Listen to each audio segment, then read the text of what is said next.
오픈하고 1시간 만에 이렇게 사람 많다고?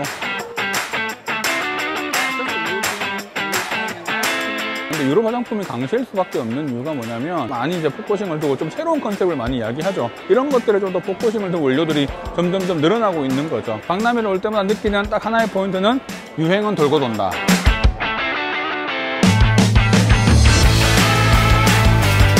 올해 또 어김없이 찾아왔습니다. 인코스메틱스 코리아. 다른 우리가 어떤 박람회라든지 이런 전시회보다 훨씬 더 좋다고 생각하는 이유 중에 하나가 이게 이제 아무래도 원료에 대한 부분들을 이야기를 하다 보면 실제로 나중에 화장품 트렌드를 쉽게 읽을 수 있는 그런 부분들이 있어요. 왜냐면 현재 제가 볼 때는요, 화장품에 쓸 수 있는 원료는 거의 다 나오지 않았나 라고 생각이 듭니다. 어느 부분에 더 집중을 해야 되냐면 아무래도 화장품의 안전성이라든지 효능이라든지 과학적 근거라든지 이런 것들이 훨씬 더 중요해지고 있는 것 같아요. 어떤 새로운 느낌 있는지 되게 궁금합니다. 자, 한번 다 같이 들러보시죠. 고고고.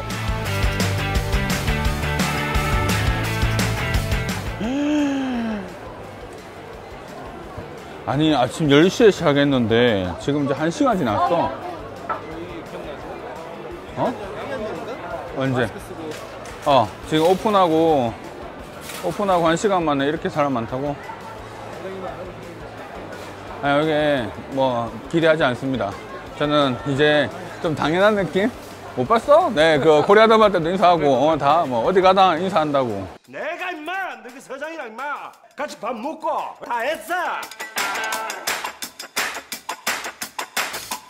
원료에 대한 세미나를 열고 원료에 대해서 관심을 가지고 있는 화장품 회사들이 모이고, 그러니까 그거 자체가 또 산업이 형성이 되는 거니까 실제로 되게 의미가 있는 거죠. 제가 회사를 한 번씩 가보면 느끼는 것 중에 하나가 정말 그 연구를 깊게 하는 게 많습니다. 그래서 본인들이 연구하고 있는 원료에 대한 깊이, 그리고 그거 자체가 상당히 자부심이라고 생각이 들고, 그게 이제 화장품에 정말로 이제 들어갔을 때 그 효과를 보게끔 만들게끔 하는 그 데이터를 제공하는 것도 원료 회사이기 때문에 실제로 그런 부분들을 잘 취합하고 만들어 나가는 게 어떻게 보면 하나의 마케팅의 하나 포인트가 되는 거잖아요. 그래서 상당히 중요한 부분인 것 같아요.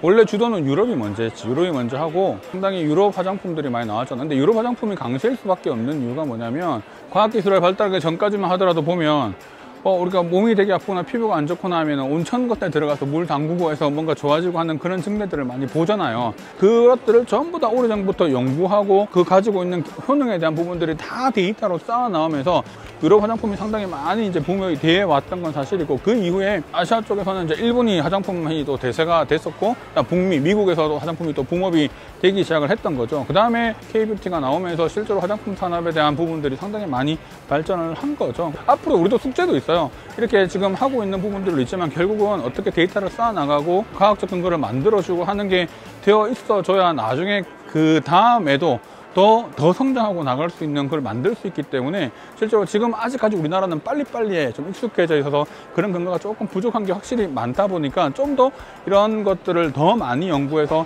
좀 더 단단하게 만들어주는 게 우리가 앞으로 가야 될 숙제가 아닌가 생각합니다. 화장품을 만들려면 원료가 있어야 될 거 아니에요.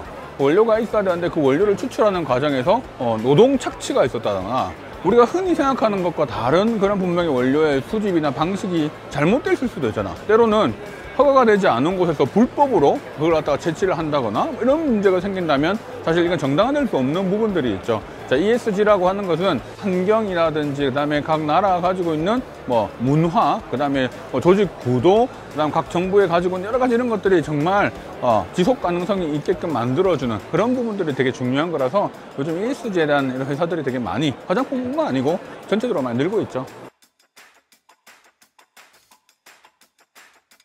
나중에는 처음에는 클린뷰티라고 하는 개념 자체가 없을 때는 클린뷰티라는 이야기를 전면에 내세워서 클린뷰티를 이야기를 해줘야 괜찮지만, 나중에는 이런 것들이 상향 업그레이드가 돼서 모든 브랜드에서 어느 정도 그걸 다 가져가는 게 돼버리면 클린뷰티라고 하는 것들이 모든 게 어떻게 보면 베이스로 다 깔려가는 그런 시스템이 되어 가고 있다는 거지.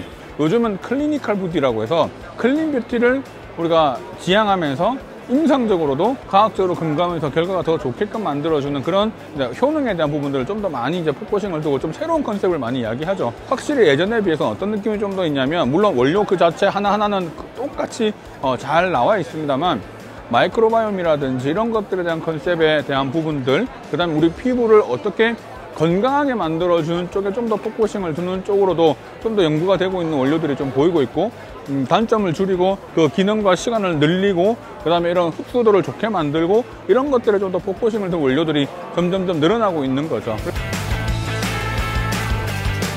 안녕하세요. 피부과 전문이고 유튜버 피알람으로 활동하고 있는 김홍석입니다.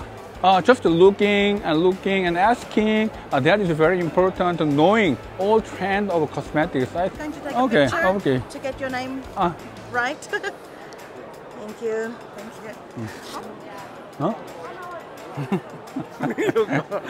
네, 안녕하세요. 방금 그 얘기하고 있었는데 왜 이렇게 아무도 인사를 안 하냐고. 감사합니다. 네, 네. 여러분들 지나가다가 절대 하지 말으셔야 될 것 같아요. 하나가 이거 하지 말고 안녕하세요 하면 저도 안녕하세요 이렇게 답해 드릴 테니까, 내가 그렇다고 내가 구독자 여러분들 제가 이렇게 만나면 이렇게 치게 생기지 않잖아요. 그냥 언제든지 안녕하세요. 안녕하세요. 제가 답 드리겠습니다.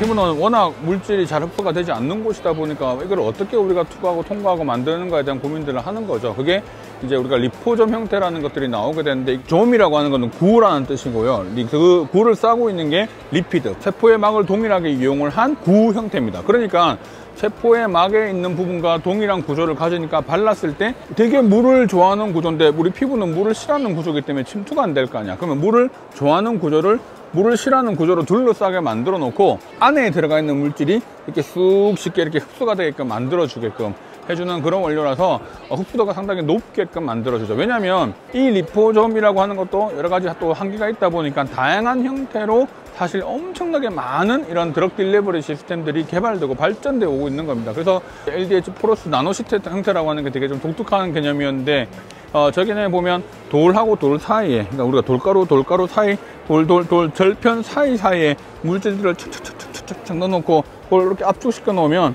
실제로 그 사이에서 물질들이 안으로 나오게 되는 거죠. 그럼 그거를 다시 리포점으로 둘러싸면 리포점으로 흡수를 잘 하게 만들어 놓고, 요 사이 안에 있는 물질들이 밖으로 나오게끔 만들어 주는데, 그 과정에서 시간적으로 약간 시간을 벌 수 있는 거죠. 예를 들어서 모든 화장품 제품들이 성분이 한 번에 확 나가지고 다 효과가 보이면 물론 좋지만, 시간이 지나도 그 지속 기능이라고 하는 것들이 유지가 되는 게 되게 좋잖아요. 그러면 천천히 계속 그 사이를 통해서 나오게끔만 해줘도 시간이 지남에 따라서 우리가 원하는 원료가 계속해서 나올 수 있는 그런 부분이다 보니까 독특한 개념의 드럭 딜리버리 시스템이 소개가 되어서 한번 제가 여쭤봤습니다.